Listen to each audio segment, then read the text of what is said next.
Bora, rapaziada, sem perder tempo, vamos a mais algumas estratégias de debate elaboradas pelo filósofo Arthur Schopenhauer no seu livro A Arte de Ter Razão. Portanto, fica comigo até o fim do vídeo e solta o Beethoven aí que tem muita coisa pra gente ver.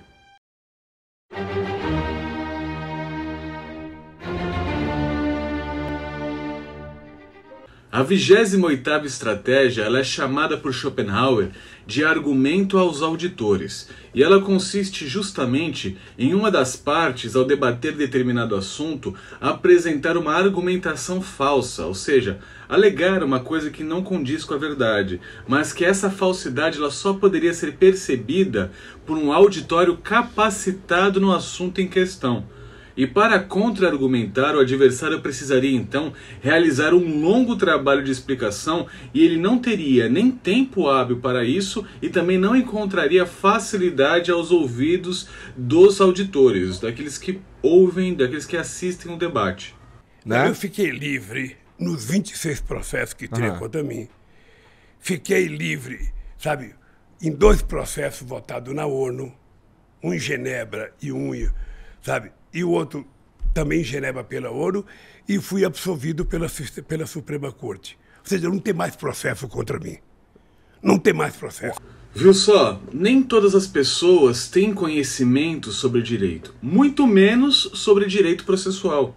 Ele alega que foi inocentado, absolvido tanto na Suprema Corte quanto na ONU. Ora, nem todo mundo sabe que a ONU não tem jurisdição ou legitimidade alguma para apreciar o processo do cidadão em questão. Ela não tem o mínimo poder para influenciar um julgamento que ocorre dentro das leis soberanas sobre um fato que ocorreu em determinado país. O indivíduo não foi inocentado, como ele disse. Inocentado. Ele não foi absolvido, porque o que houve foi simplesmente uma anulação.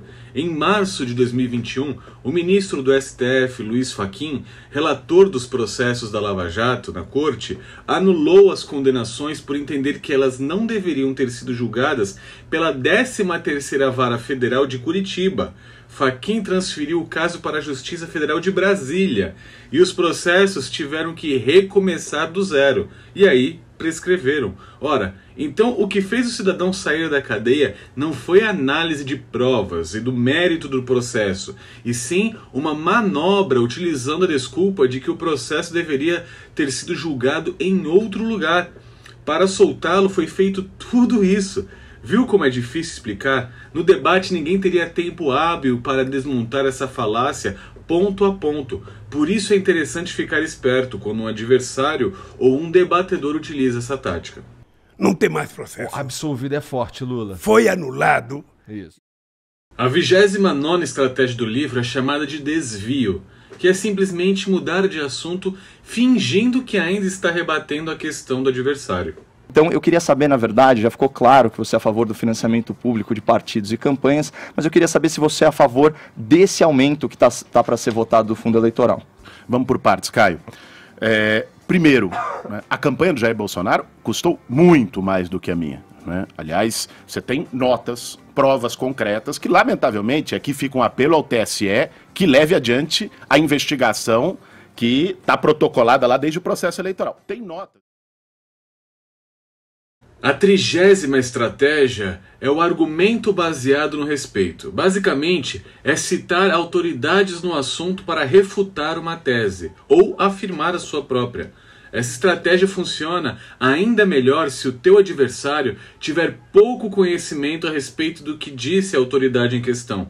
E quanto maior for a veneração, tanto social, tanto do adversário com relação à autoridade, melhor é para o seu argumento. Não, mas a pessoa pode, em vez de querer só o lazer, que é o que se estimula hoje, a pessoa pode querer estudar. Eu sempre quis, eu sempre dei valor. Peraí, deixa eu terminar. Só o conhecimento humano liberta a pessoa. O mal é mal porque ele é ignorante. Isso não é meu, isso é de Sócrates. Se o indivíduo mal soubesse que ele fazendo mal aos outros, ele no fim faz mal a ele mesmo, ele se corrigiria. É um processo educacional que acorrenta a fera em cada um de nós. Isso não é meu também, não. Nada é meu. Eu leio nos livros, eu estudo. Deixa eu dizer, existe um paleoantropólogo vivo, Dr. Richard Leakey, paleoantropólogo. famoso, vivo. Cuidado que alguém vai pensar que ele joga no Corinthians. O Dr. Richard Leakey é filho de um paleontropólogo famoso, Dr. Louis Leakey. É um homem que eu respeito muito, apesar de não conhecer pessoas. Conheço os livros. Né? E o Dr. Leakey diz, ele é até exagerado um pouco, ele diz que do ponto de vista inato, daquilo que a gente traz de berço, de bagagem cromossomial, ele diz que do ponto de vista de comportamento isso é zero. Eu discordo, é um exagero, né? Mas que o processo educacional tem uma força gigantesca na formação do cidadão, não tenhamos dúvida quanto a isso. Agora, professor. Sêneca diz uma coisa muito interessante. Ele diz que todo mundo prefere crer do que ter que julgar. Então é normal que pessoas preparadas para debater determinado assunto deixem que as falas de personalidades consagradas façam seu trabalho de convencimento frente a quem assiste esse debate. E aqui vai uma consideração minha. Eu tenho muito, mas muito respeito e admiração pelo Dr. Enéas. E assim como ele, guardadas as devidíssimas proporções, pelo amor de Deus, não estou me comparando a ele, mas eu gosto também de utilizar essa tática. Como conservador, eu acredito fielmente que não existe a possibilidade de que em um espaço de uma vida nós consigamos teorizar sobre tudo aquilo que cerca a nossa existência aqui nesse mundo. Como bom conservador, eu tendo a reverenciar a sabedoria que nós herdamos do passado e dos nossos antepassados.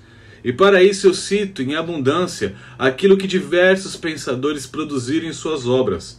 Eu gosto muito, eu uso e recomendo essa tática desde que seja utilizada para alcançar a verdade objetiva dos fatos, que seja utilizada para alcançar a verdade que existe nas coisas. A 31ª e última estratégia desse vídeo aqui é a incompetência irônica.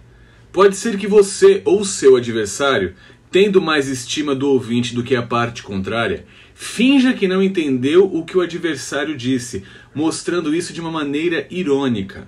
We will have a crime wave like you've never seen before. Immigration is down. Why is this such a big topic for you right now? Oh, immigration is a very big topic. Take a look at all the crime that's being committed. Go take a look at it. The research says the crime does not match what you're saying. The Pew Research, which is independent, says. Don't be naive. You're a very naive person. The Pew Research says that there are for immigrants on the whole Come on, try getting it out. Try getting it out. I'll get it out. I mean, I don't know if you're going to put this on television, but you don't even know what you're talking about. Try getting it out. Go ahead.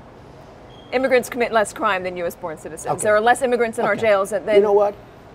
Number one, I disagree with it. Number two, whether it's true or not, illegal immigrants. I'm talking about illegal immigrants. I'm not talking about immigrants. I'm talking about illegal immigrants.